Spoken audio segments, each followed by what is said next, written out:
When aliens saw what humans do with their elderly, the galaxy's view of wisdom changed forever. Ambassador Thel watched the human delegation arrive and immediately noticed the problem. 3 of the 5 humans were old, visibly aged. One used a mobility device. Another's hands trembled slightly. The third moved with the careful slowness of advanced years. Why did Earth send impaired representatives to treaty negotiations? Thel asked his aide quietly. The aide's scales rippled with equal confusion. Unknown. Perhaps their optimal personnel were unavailable. But then the negotiations began, and Thel's confusion deepened into something else entirely.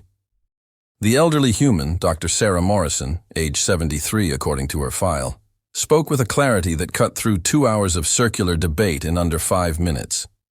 "You're both arguing about resource distribution," she said calmly, "but you're actually afraid of the same thing, being taken advantage of. I've seen this exact pattern in 40 years of diplomacy. May I suggest a framework?" Her solution was elegant, simple. Both sides accepted it within 20 minutes. Thel found himself studying her during the recess. "Dr. Morrison, forgive my directness, but your species sent you despite your advanced age. Is this not inefficient?" Sarah's expression showed that curious human amusement. "You think I should have been retired? Among my people, once cognitive or physical decline begins, individuals transition to rest facilities. They've served their purpose. Continued work would be wasteful of their remaining time." "How old are you, Ambassador?" Sarah asked. 42 cycles. "And how many major treaties have you negotiated?" "This is my 3rd. Sarah smiled. "This is my 78th. I've worked with 17 species across 4 decades. I've seen every negotiation tactic, every cultural misunderstanding, every way talks can fail." She leaned forward slightly. "My knees don't work like they used to. My hands shake. But my mind holds 40 years of mistakes I've learned from, patterns I've recognized, solutions I've seen work." She paused. "That's not inefficiency, Ambassador. That's expertise." Thel found himself without response. Over the next 3 days, he observed the other elderly humans. Dr. Chen, age 68, had an encyclopedic knowledge of trade law that prevented 2 potential conflicts before they began. Commander Williams, age 71, recognized a cultural gesture that Thel's own team had missed, a sign of respect that changed the entire tone of discussions. "They're not impaired," Thel's aide said on the 3rd evening, sounding shaken. I don't have a word for it." "Experienced," Thel said quietly. "The word is experienced." On the final day, Thel asked Sarah the question that had been building. "What happens to your elderly who can't work anymore, who are truly in decline?" Sarah's expression softened. "We care for them, at home usually, sometimes in specialized facilities, but we don't warehouse them. We visit, include them in family decisions, ask their advice." She paused. "My mother has dementia, can't remember my name most days. But she taught me everything about patience, about love that persists even when cognition fades. I visit her twice a week, not because she's useful, because she's my mother, and her value doesn't expire." "But she can't contribute." "Ambassador, she contributed for 76 years. She raised 3 children, taught for 4 decades, volunteered in her community. The fact that she needs care now doesn't erase what she gave." Sarah's voice was firm but kind. "Besides, contribution isn't the only measure of worth. She's still teaching me things, about patience, about what matters, about how to love someone even when they're not who they used to be." Thel thought of his own parent, currently in a rest facility, waiting for the end. When had he last visited?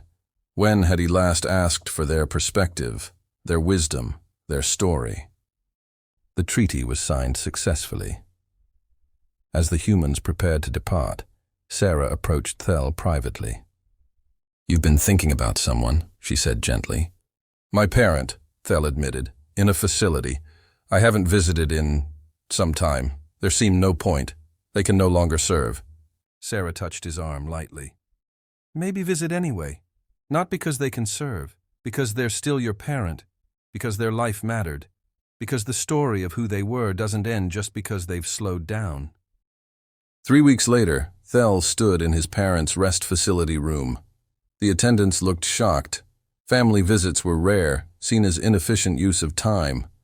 His parent looked up, eyes cloudy but warming with recognition. You came. I should have come sooner, Thel said quietly. I forgot that you're not just a unit of productivity. You raised me, taught me, and I never asked about your life, your experiences, your wisdom. Over the next hours, his parents shared stories Thel had never heard. Decisions from decades ago that shaped current policies. Mistakes that taught lessons. Perspectives that only 70 years of living could provide. When Thel finally left, he carried something more valuable than any treaty: context, history, understanding. The shift spread slowly through his government. He proposed elder advisory councils, consulting aged citizens before major decisions. Other officials mocked it initially, called it sentiment over sense. But the councils caught patterns young officials missed, remembered previous attempts at similar policies and why they'd failed, provided perspective that only decades of experience could offer. Within 2 years, the practice spread to 14 Federation worlds. And Thel learned something humans had apparently known all along, that a society that discards its elderly doesn't just lose people. It loses memory, wisdom, context. It loses the very thing that prevents repeating mistakes. His parent passed away 4 years after that first visit. But those 4 years, filled with weekly visits, with stories and advice and simply being present, taught Thel more than any diplomatic academy. That value isn't measured in productivity. That wisdom comes from experience, including the experience of decline, that the elderly aren't problems to be managed efficiently. They're libraries of knowledge, walking histories, proof that a life well lived deserves honor, even at its quietest. Some cultures measure worth by what you can still do. Others, wiser ones, measure it by what you've done and what you still are. Human, valuable, worthy of love. Thank you for staying with this one. It matters more than you know.